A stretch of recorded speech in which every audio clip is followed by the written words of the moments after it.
మురళీధరరావు గారు ఏదైతుందో మొన్న నేను గమనించానన్న కాళేశ్వరం ప్రాజెక్టే విజిట్ లోపల ఏదైతుందో that Muralidhar Rao was asked to present Kaleshwaram project సంబంధించిన డిజైన్స్ అవన్నీ ఆయన ఇంతవరకు ఏం చెప్పే ప్రయత్నం చేస్తుండో గత ప్రభుత్వం తీసుకున్న నిర్ణయాలన్నిటినీ సమర్థించే విధంగానే ఆయన వాదం ఉండేది తప్ప వాస్తవాలు ప్రజెంట్ చేసే విధంగా లేదు.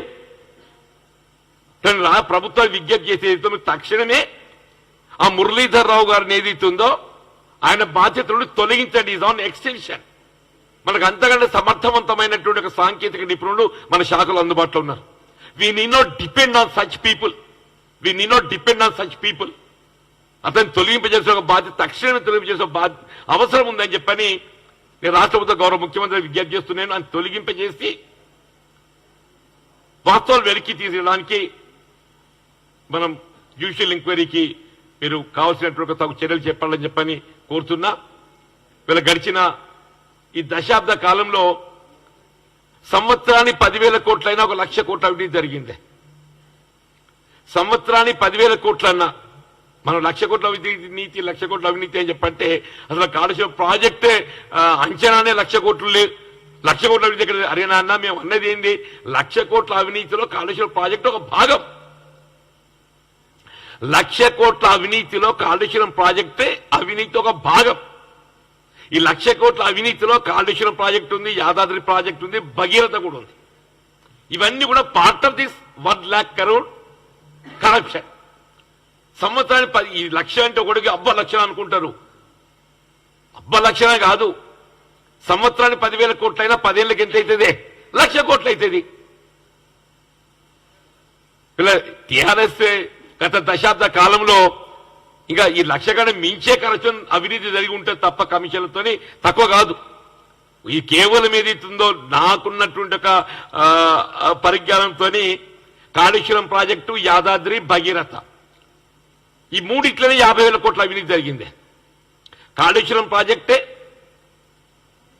యాదాద్రి పవర్ ప్రాజెక్టే, భగీరథ ఈ మూడింట్లనే 50,000 కోట్ల కంటే మించి అవినీతి జరిగింది. ఇక ఇతరత్ర భూముల కేటాయింపు ఇంకున్నాయి కదా బాగోతాలు, ధరణి ఇవన్నిట్లో ఇంకో 50,000 కోట్లు సులువుగా జరిగి ఉంటుంది. ఈ 1,00,000 కోట్ల అవినీతి వెలికి రావాలి అని అంటే ఇప్పుడు కాళేశ్వరం ప్రాజెక్టులో ఆరంభమైన జ్యుడిషియల్ ఎంక్వైరీ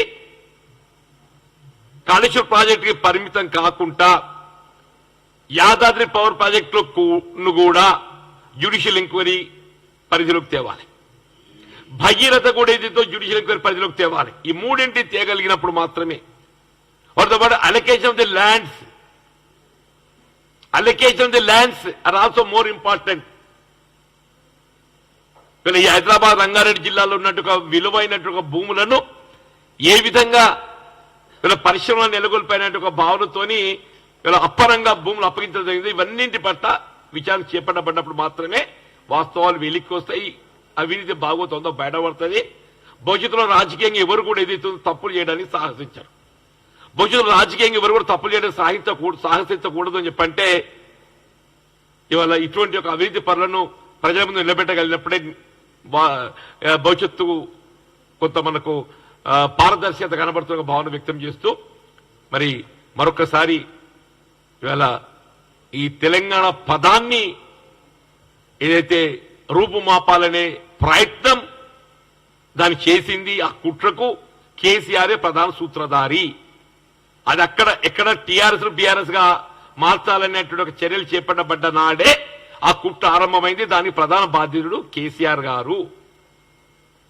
దాంతోపాటు ఈ కాళేశ్వరం ప్రాజెక్టు అవినీతి అవకతవకలకు సంబంధించి ఏదైతే న్యాయ విచారణ చేపించాలని చెప్పని ప్రభుత్వ నిర్ణయానికి రావడం పట్ల నేను హర్షం వ్యక్తం చేస్తున్నాను.